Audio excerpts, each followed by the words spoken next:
Praise the Lord friends. இன்றைய தினம் நாம எடுத்து வாசிக்க வேண்டிய போர்ஷன் என்ன அப்படின்னா, நெகேமியா தீர்க்கதரிசி 2ஆம் அதிகாரம் 1வது வசனம் முதல் 8 வசனம் தாங்க. இதுல என்ன செய்யறாரு, இதுக்கு முந்தின அதுல நம்ம நெகேமியா தீர்க்கதரிசி இதை யூதா ஜனங்கள்கிட்ட கேட்டது எல்லாமே நம்ம பார்த்தோம்.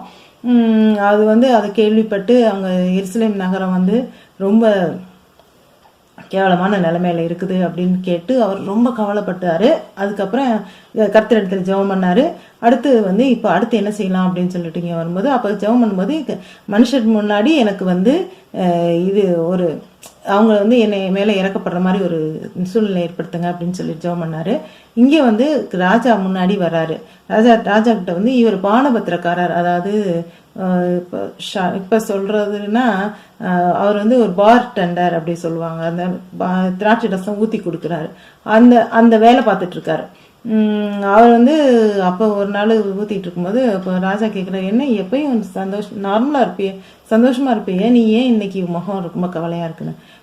என்னுடைய மூதாதையர்களோட கல்லறை எல்லாம் ரொம்ப உடஞ்சி போய் கிடக்கு. அப்போ நான் எப்படி சந்தோஷமா இருக்க முடியும் அப்படின்னு சொல்லி கேட்குறாரு.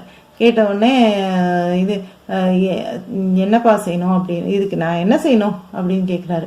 கேட்டவுடனே அவர் சொல்றாரு, நான் போயிட்டு வரணும், போய் கல்லறையெல்லாம் சரிப்படுத்திட்டு வரணும் அப்படி சொல்லிட்டு சொல்றாரு. அப்போ பார்க்குறாரு, பக்கத்தில் அரசியும் இருக்காங்க, குயினும் கூட இருக்காங்க. அப்போ ராஜா சரி போயிட்டு வா, எத்தனை நாள் ஆகும் நீ போயிட்டு வர்றதுக்கு அப்படின்னு. போயிட்டு வர்றதுக்கு இத்தனை நாள் ஆகும் அப்படின்னு சொல்லின்ற டியூரேஷன் சொல்லிட்டாரு. சொன்ன உடனே அவர் சரி போயிட்டு வா, வேற ஏதாவது உனக்கு வேற ஏதாவது வேணுமா அப்படின்ற மாதிரி கேட்குறாரு. அப்போ இவர் 2 வாக்குறுதி கேட்குறாரு, 2 கடிதங்கள் வேணும் அப்படின்னு. ஒன்று நான் போகிற வழியில யாரும் என்னை தடுக்காமல் இருக்கிறதுக்கு எனக்கு ஒரு கடிதம் வேணும். அடுத்தது எனக்கு இது அங்கே பில்டிங் கன்ஸ்ட்ரக்ஷனுக்கு மரங்கள்லாம் தேவைப்படுது. நான் ஆசாப் அவர்கிட்ட லெட்டர் கொடுத்தீங்கன்னா அவர்கிட்ட நான் தேவையான மரங்களை எடுத்துட்டு போய்க்குவேன் அப்படின்னு.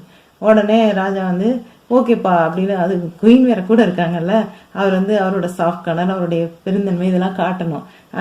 அதனால அவர் ஓகே அப்படின்னு சொல்லி சாங்ஷன் பண்ணிடுறாரு.